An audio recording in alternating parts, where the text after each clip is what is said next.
36 வருட அனுபவம், 23 கிளைகள் கொண்ட சுற்றுலா நிறுவனம் ஸ்ரீ முருகன் டிராவல் ஏஜென்சி. தொடர்புக்கு srimurugantravel.com. ஸ்ரீமதி லக்ஷ்மிபாய் ஷிண்டே பாட்டில் அந்த அம்மாவனுடைய இல்லத்திற்கு வீட்டுக்கு வந்திருக்கோம்.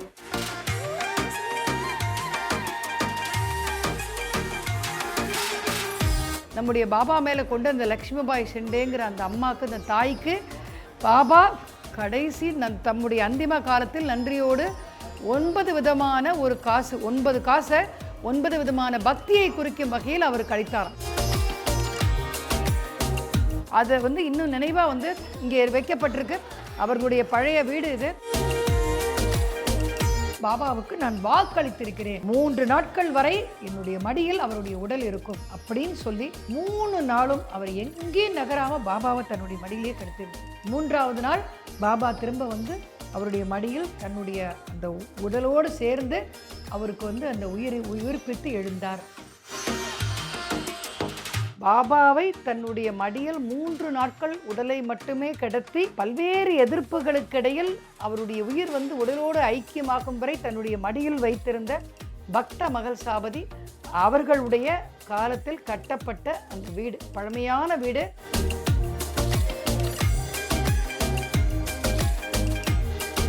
हमारे पूर्वज ने बनाया, हम लोग मेंटेनेंस करते हैं। अच्छा, यहाँ पे बाबा का वो மகள்சாபதி का समाधि है.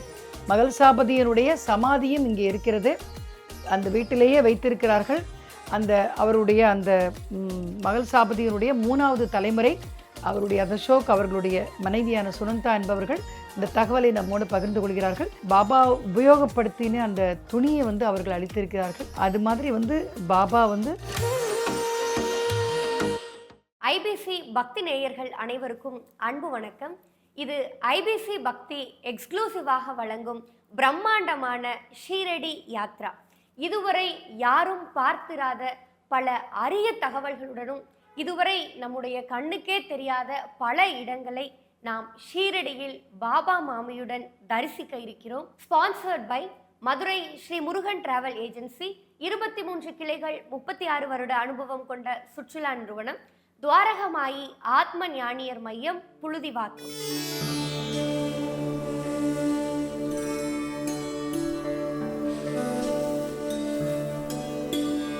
லக்ஷ்மிபாய் ஷிண்டேவுக்கும் நம்ம சாய்பாபாவுக்குமான அந்த உறவு, அதை பற்றி மிக மிக நெருங்கிய தொடர்பு உள்ளவர். பாபா அம்மாவாக பார்த்தார். அம்மாவாக பார்த்தார் பாய்ஜாபாய், லக்ஷ்மிபாய் ஷிண்டே அவங்கெல்லாம் அம்மாவாக பார்த்தார் பாபா.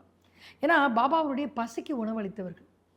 நம்ம ஷிரடிக்கு யார் வந்தாலும் என்ன பண்ணுவாங்க, அந்த லக்ஷ்மிபாய் ஷிண்டே அவங்களுக்கு தான் இந்த மாதிரி இந்த சாப்பாடு இது வேணும், பிரசாதம் வேணும், இத்தனை பேர் வந்திருக்காங்கன்னா உடனே பண்ணி கொடுப்பாங்களாம். ஷிரடியில் தண்ணி இல்லாத நேரம், காய்கறி கிடைக்காத நேரம், எந்த நேரத்திலும் பாபா ஏதாவது ஒரு பிரசாதத்தை பண்ணுன்னு சொன்னால் யாராவது கொண்டு அந்த காய்கறி கொடுத்துருவாங்க. கத்திரிக்காவே ஒரு நாளைக்கு கிடைக்காத கிடைக்காத நேரத்தில் கத்திரிக்காயில் கார்ச்சா பண்ணு சொல்லு. கார்ச்சானா ஒரு வகை கத்திரிக்காயை சுட்டு அரைச்சி ஒரு வகை உணவு செய்வாங்க, நல்லா இருக்கும், சுவையாது. அது பண்ணுன்னு சொன்னாராம். லட்சுமிபாய், நம்ம இது கத்திரிக்காயே கிடைக்காத சீசனில் ஏன் இவர் இந்த பாடுபடுத்துகிறார் அப்படின்னு லட்சுமிபாய் ஷிண்டே கேட்டே இருக்கும்போதே யாரோ ஒருத்தர் கொண்டு என்ன பண்ணாங்களாம், கத்திரிக்காயை கொண்டு கொடுத்தாங்களாம். ஆனால் என்ன கொடுத்து உன்னை திருப்திப்படுத்துறது எனக்கு தெரியல, ஏன்னா உனக்கு எது கொடுத்தாலும் போகாது. அப்படி ஒரு அன்னபூர்ணியாக இருந்து சாப்பாடு போட்டிருக்கேன், நீ உனக்கு நான் 9 காயின் நான் கொடுக்குறேன் அப்படின்னு சொல்லி தன்னுடைய அந்த ஜோலி பையிலேருந்து 9 காசு எடுத்து கொடுப்பாங்க. இது எதுக்கு பாபா அப்படின்னு அவங்க கேட்பாங்க. 9 காயினும் 9 வெறும் காசுன்னு நினச்சிடாத, அந்த 9மே நவவித பக்தி. அந்த நவவித பக்திங்கிறது அந்த 9 காயினும் அப்படிங்கிறது. அந்த 9 காசும் 9 விதமான பக்திகளும் நீ நிறைந்தவள் அப்படிங்கிறது இந்த உலகுக்கு எடுத்து காமிக்கிறதா உன்னுடைய வருங்கால தலைமுறை எல்லாருக்கும் சொல்லணும், எல்லாருக்கும் தெரிய வரும். அது அந்த 9 காயினம் நவவித பக்தியில் என்ன சொல்லுவாங்க, இந்த ஸ்ரவணம், கீர்த்தனம், அதாவது பகவானுடைய நாமத்தை காதுகளால் கேட்டல், பகவானுடைய நாமத்தை வாயால் பாடுதல், பகவானை கைத்தட்டி சந்தோஷமாக பாடுதல், பகவானுக்கு நட்பாக பழகுதல், பகவானை நமஸ்காரம் செய்தல், பகவானுக்கு சேவை செய்தல், பகவானுக்கு பூஜை வழிபாடுகளை செய்தல், பகவானுக்கிடம் நம்மை ஆத்ம நிவேதனம் சொல்லக்கூடிய நம்மை நாமே சமர்ப்பணம் செய்தல். இது மாதிரியான பக்திகளில் 9 விதமான பக்தியும் நிரம்ப பெற்றவள் நீ. அதனால் உனக்கு இந்த 9 அதோடைய அடையாளமாக நான் எனக்கு 9 காயினை நான் உனக்கு கொடுக்குறேன் அப்படின்னு சொல்லி எடுத்து கொடுப்பாங்களாம். அவங்க ரொம்ப கண்ணில் தொட்டு வாங்கி ஆசையாக வச்சுப்பாங்க. இன்னும் பண்ணிங்கன்னா இந்த ஷிரடியில் போனால் அந்த கொஞ்சம் அந்த சாவடி துவாரகாமாய் மந்திர்லேருந்து நேராக வரும்பொழுது கொஞ்சம் அந்த இடது பக்கமாக லக்ஷ்மிபாய் ஷிண்டே அந்த இடத்துல பாபா அளித்த 9 நாணயங்கள் காட்சிக்காக அங்கே வைக்கப்பட்டிருக்கின்றது. இந்த இடத்தை பற்றின அரிய தகவல்களையும் யாருமே இதுவரையும் சொல்லாத பல விஷயங்களையும் நம்ம கேட்டு தெரிஞ்சுக்கிட்டோம். இன்னைக்கு நம்ம பார்க்க போகிற இடம்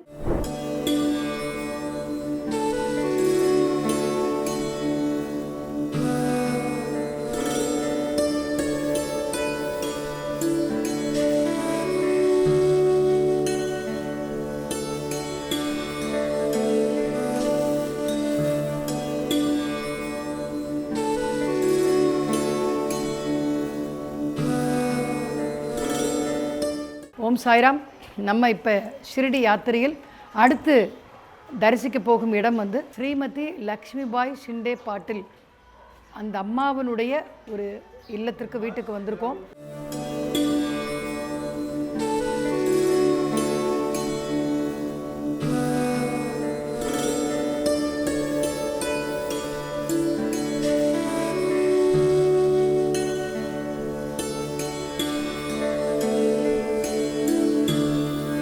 இங்கே தான் வந்து பாபா வந்து அந்த அம்மாவுக்கு 9 காயின், அதாவது அந்த 9னுடைய தாத்பரியம் என்ன அப்படின்னா நவவிதா பக்தி, 9 விதமான பக்திகள், சிரவணம், கீர்த்தனம், தாசியம், சேவை, பாத சேவை, நட்பு, நிறைய சொல்கிறாங்க இல்லையா. இறைவனை எப்படியெல்லாம் வழிபட வேண்டுமோ அப்படியெல்லாம் வழிபடக்கூடிய அந்த 9 விதமான ஒரு பக்திகளையும் நம்முடைய பாபா மேலே கொண்டு அந்த லக்ஷ்மிபாய் ஷிண்டேங்கிற அந்த அம்மாவுக்கு, அந்த தாய்க்கு பாபா கடைசி தம்முடைய அந்திம காலத்தில் நன்றியோடு 9 விதமான ஒரு காசு, 9 காசை 9 விதமான பக்தியை குறிக்கும் வகையில் அவர் கழித்தாராம். இது எப்படின்னா அந்த அந்திம காலத்தில் பாபா ஒரு வாட்டி லக்ஷ்மிபாய் அம்மா கிட்ட, தாய் எனக்கு பசிக்கிறது, ஏதாவது சாப்பாடு கொடுங்கன்னு கேட்டாராம். அப்படி கேட்டப்ப அந்த அம்மா என்ன பண்ணாராம், பாபா பசிக்குதுன்னு சொல்கிறாரே அப்படின்னு சொல்லிட்டு உடனே ஓடி போய் வீட்டிலேருந்து ரொட்டியெல்லாம் எடுத்து கொண்டு வந்து கொடுத்துருக்காங்க. அவர் என்ன பண்ணார், அங்கே பக்கத்தில் இருக்கிற நாய்க்கெல்லாம் பிச்சு பிச்சு போட்டாராம். என்ன பாபா உங்களுக்கு பசிக்குதுன்னு சொன்னீங்க, நான் சாப்பாடு மெனக்கெட்டு ஓடி போய் சுட சுட சமைச்சு எடுத்துகிட்டு வந்தேன், நாய்க்கு போடுறீங்களேன்னு. அதனுடைய பசி அடங்கினாலும் என்னுடைய பசி அடங்கின மாதிரிங்கிறார். அந்த அளவுக்கு வந்து பாபா வந்து சகல ஜீவராசிகளிடமும் பக்தியை கொண்டவர். அந்த அம்மா வந்து மேலே கொண்ட அந்த தன் மேலே கொண்ட பாசமும் அந்த பக்தியும் பாபாவுக்கு ஈர்க்கப்பட்டு பாபா வந்து தன்னுடைய அந்திம காலத்தில் 9 காசு நவவிதா பக்தி என்று சொல்லக்கூடிய 9 விதமான பக்திகளையும் ஒருங்கே கொண்ட ஸ்ரீமதி லக்ஷ்மிபாய் ஷிண்டே பாட்டில் அவர்களுக்கு அந்த 9 காசை வந்து பாபா கொடுத்தார். அதை வந்து இன்னும் நினைவாக வந்து இங்கே வைக்கப்பட்டிருக்கு. அவர்களுடைய பழைய வீடு இது இன்னும் இங்கே காட்சியகமாக இங்கே காட்சிப்படுத்தப்பட்டிருக்கு. இந்த 9 விதமான இது மூலமாக நம்ம தெரிஞ்சுக்கிறது என்ன அப்படின்னா, இந்த 9 விதமான பக்தியில் ஒரு விதமான பக்தி வழிபடுதலோ இல்லை ஆத்மார்த்தமான பூஜிப்பதோ இல்லை பாபாவனுடைய கதைகளை அவர்களுடைய அந்த இதை வந்து உபதேசங்களை காதால் கேட்பதோ இல்லை அவற்றின் வழி நடப்பதோ, பாத சேவை செய்வதோ, சமர்ப்பணம் செய்வதோ, ஆத்ம நிவேதனம் செய்வதோ, நட்பாக இதில் ஏதாவது ஒரு வகையான பக்தியை நாம் வந்து கை கொண்டால் கூட நம்முடைய வாழ்க்கையில் முன்னேற முடியுங்கிறது ஸ்ரீமதி லக்ஷ்மிபாய் அம்மாவுடைய ஒரு வாழ்க்கை மூலமாக பாபா நமக்கு உணர்த்துவதாக இந்த ஒரு கதை அமைந்துள்ளது. அவர்களுடைய இல்லத்தில் தான் இப்போது நாம் வந்து இருக்கிறோம். இது பழைய இல்லம். இது இன்னும் அந்த 9 காயினை வந்து நீங்கள் இங்கே பார்க்கலாம்.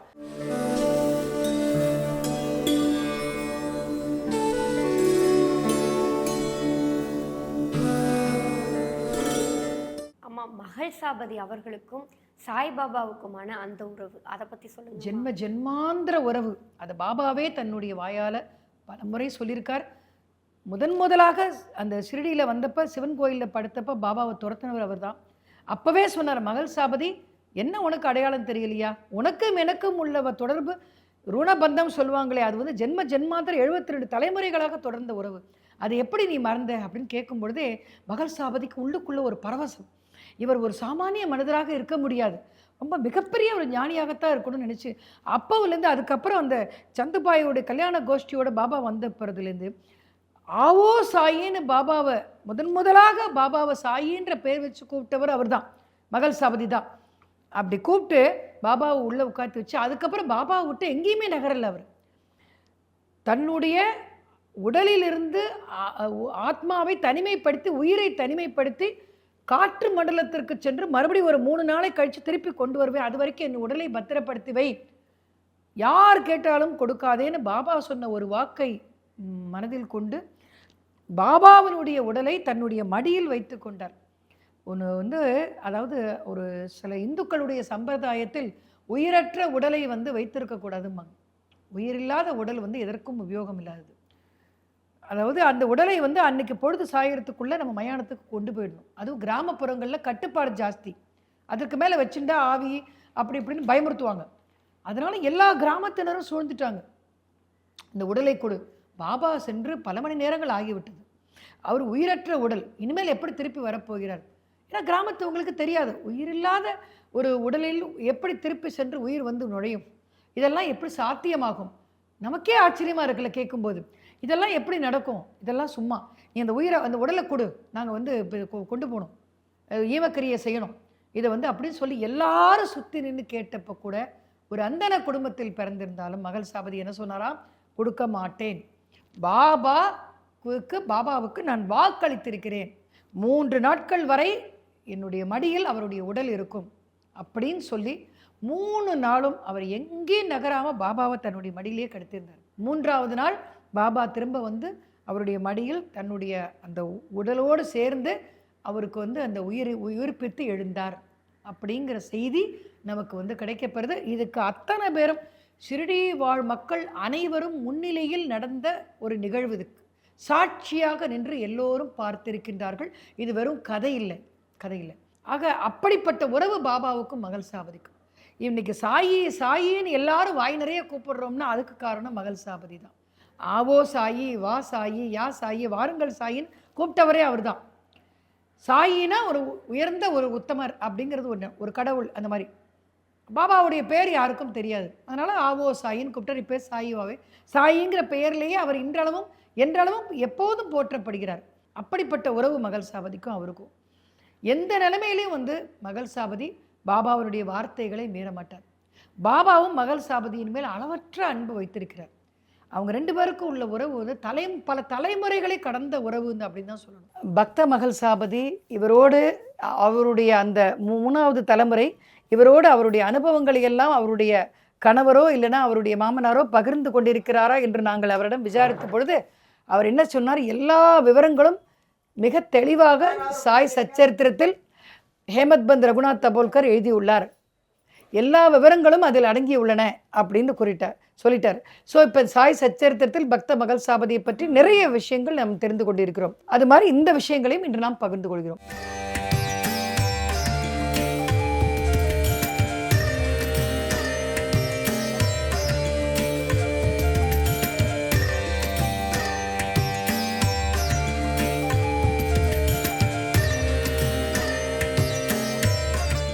ஓம் சாய்ராம்.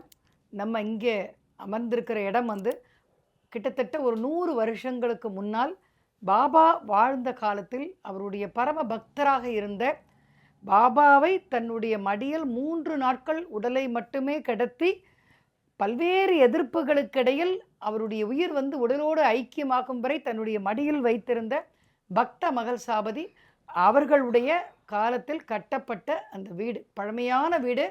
அந்த வீட்டை இன்னும் வந்து புதுப்பிக்காமல் அப்படியே வைத்திருக்கிறார்கள் பாபாவுடைய பக்தர்கள் தரிசிப்பதற்காக. மகள் சாபதியை போன்ற ஒரு பக்தரை பார்க்க முடியாது, என்னுடைய முதன்மையான பக்தன்னு சொன்னார் பாபா. அப்படிப்பட்ட மகள் சாபதி அவர்களுடைய பக்த மகள் சாபதி அவர்களுடைய 3வது தலைமுறை 4வது தலைமுறையும் இங்கே வசித்து கொண்டிருக்கிறது. அவருடைய 3வது தலைமுறையைச் சேர்ந்த அவருடைய அந்த மனைவி அவர்கள் வந்து மகள் சாபதியை பற்றி அவரோடு இப்போ நம்ம அவருடைய அனுபவங்களை நம்ம இப்போ பகிர்ந்து கொள்வோம். அவர்கள் வந்து ஹிந்தியில் உரையாடுவார்கள். நான் உங்களுக்கு தமிழில் நான் அதை சொல்லுகிறேன். माताजी आप नमस्ते. भक्त मगल साबदी का आप 3rd जनरेशन है ना? 3rd generation. आपका शुभ नाम है? सुनंदा. आपका पतिदेव का नाम? अशोक. भक्त मगल साबदी का ये घर आपने बोला था 100 साल की बोला था. जब बाबा 100 साल की पहले, ठीक है, जब बाबा जिंदा है उस समय से शुरू ये किसने बनाया ये घर? ये हमारे पूर्वज ने बनाया, हम लोग मेंटेनेंस करते हैं. अच्छा, यहाँ पे बाबा का वो மகள்சாபதி जी का समाधि, மகள் சாபதிக்கா சமாதி, மகள் சாபதியினுடைய சமாதியும் இங்கே இருக்கிறது. அந்த வீட்டிலேயே வைத்திருக்கிறார்கள். அவருடைய அந்த மகள் சாபதியினுடைய 3வது தலைமுறை அவருடைய அசோக் அவர்களுடைய மனைவியான சுனந்தா என்பவர்கள் இந்த தகவலை நம்மோடு பகிர்ந்து கொள்கிறார்கள். அவருடைய சமாதி அந்த நம்ம பார்த்துட்டு இருக்கிற இடம் நேராக பார்த்துட்டு இருக்கோமே, அந்த பக்த மகள் சாபதியினுடைய சமாதி அவருக்கு. और कुछ खबर है एक्चुअली मगल साबदी भक्त के बारे में यहाँ पे कुछ बुक में लिखा है ना हमारे सब बुक में लिखा है, और कुछ है? और कुछ है? नहीं। बिना कुछ नहीं है। और इधर लोग आते हैं डेली दर्शन के लिए, जिसको अच्छा। मालूम है वो लोग आते जब मगल साबदी वो भक्त ने वो जी ने दादाजी ने वो जिंदा था एक्चुअली, बहुत गरीब था है ना, बहुत उस समय एक्चुअली कुछ नहीं था उनके हैं। पास। खंडोबा टेम्पल पुजारी था ना, खंडोबा टेम्पल पुजारी था, मैंने ये देखा था उन्होंने कल। बोला था वेलकम साईं। वो सही बोला था। ठीक है ठीक है। अभी बाबा ने सब कुछ दे रही है ना आपको, बाबा के वो पादुका चमत्कार। है, कपड़ा हाँ? है, हाँ? साईं बाबा का पादुका है हमारे पास, बाबा का कपड़ा कहाँ है। पे है साईं बाबा का पादुका? वो अभी बाहर गए फंक्शन में। ஃபங்க்ஷன் மே பார் கயா. ठीक है. இப்போ பாபா வந்து பகல் சாபதி அவர்கள் வாழ்ந்த காலத்தில் வந்து அவர்கள் வந்து வறுமையில் வாழ்ந்தாலும் கூட பாபா அவர்களுடைய குடும்பத்தினருக்கு ஏராளமான நன்மைகளை அற்புதங்களை செய்திருக்கிறார். இன்னும் அவருடைய வந்து பாபா தன்னுடைய சொந்த பாதுகைகளை வந்து மகள் சாபதிக்கு அளித்திருக்கிறார். அந்த பாதுகைகளை எடுத்துக்கொண்டு இந்தியா முழுவதும் உலகம் முழுவதும் வலம் வருகிறார்கள் அவர்கள். அந்த மாதிரி வந்து அவர்களுடைய பாபா உபயோகப்படுத்தின அந்த துணியை வந்து அவர்கள் அளித்திருக்கிறார்கள். அது மாதிரி வந்து பாபா வந்து முதலாக பாபாவை ஷிரடிக்கு அழைத்த ஆவோ சாயி என்று அழைத்தவரும் அவர்தான். இப்போ இந்த இடம் வந்து அந்த பக்த மகள் சாபதியினுடைய சமாதி. தினமும் இங்கே வந்து பக்தர்கள் வந்து இவரை வந்து தரிசனம் செய்துவிட்டு போயிருக்கிறார்கள். நமக்கு ஒரு பாட்டு ஒன்று உண்டு, அடிய தில்லைவாழ் அந்த நிறுத்தம் அடியார்க்கும் அடியேன்னம். அது மாதிரி பாபாவினுடைய அடியவர்களுக்கும் அடியவராக இருந்து சேவை செய்யக்கூடியவர்கள் இங்கே நிறைய பேர் இருக்கிறார்கள். அப்படிப்பட்ட பக்த மகள் சாபதியினுடைய இல்லத்திற்கு வந்து ஐபிசி பக்தி சேனல் மூலமாக அவருடைய சமாதியை தரிசிக்கும் ஒரு பாக்கியத்தை பெற்றோம். ஐபிசி பக்தி சேனல் மூலமாக இந்த ஷிரடி யாத்திரையை மிக அற்புதமாக ஒவ்வொரு இடமாக சென்று நம்ம அவர் பாபா கூட வாழ்ந்தவர்களுடைய ஒரு அனுபவங்களை நாம் பகிர்ந்து கொண்டு வருகிறோம். தொடர்ந்து நாம் இந்த பயணத்தில் பங்கு கொள்வோம். ஜெய் சாய்ராம், ஓம் சாய்ராம்.